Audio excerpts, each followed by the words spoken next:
One thing I would say to people is that there is a democratic deficit, I think, in this election. But there's a whole section of Irish society who simply won't have their voices heard in this election and won't have a runner in the race. And I think that's a bad thing for democracy. Democracy should be reflective of society, should be diverse, it should be inclusive. And right now, that isn't the case. So I would appeal to TDs out there, even if they don't maybe share the same views as Maria. If they're Democrats, I think they should. But is that true?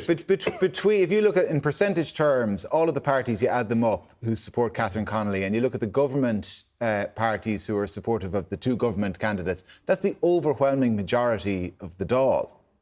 Like, it would suggest there's not the democratic deficit you suggest, or that there's a whole cohort of society who are not spoken for. So you could actually say the same thing in terms of last year's referendums. The overwhelming majority of the Dáil wanted a different outcome to the referendums that the people voted upon.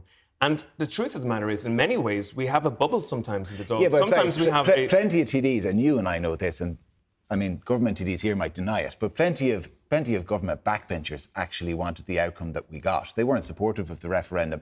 I don't think it's true necessarily of the candidates. Well, are there many Fine Gaelers who don't want Heather Humphreys as president? Again, you could say exactly the same thing about the Fianna Fáil candidate. Plenty of the Fianna Fáil TDs today wanted a different candidate, but Jim Gavin.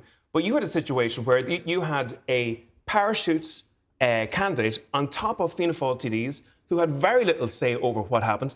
The councillors weren't even asked about their particular candidate at the time, and certainly their members weren't. So exactly the same dynamics are happening in both the referendum and in a year ago as is actually happening in this election too.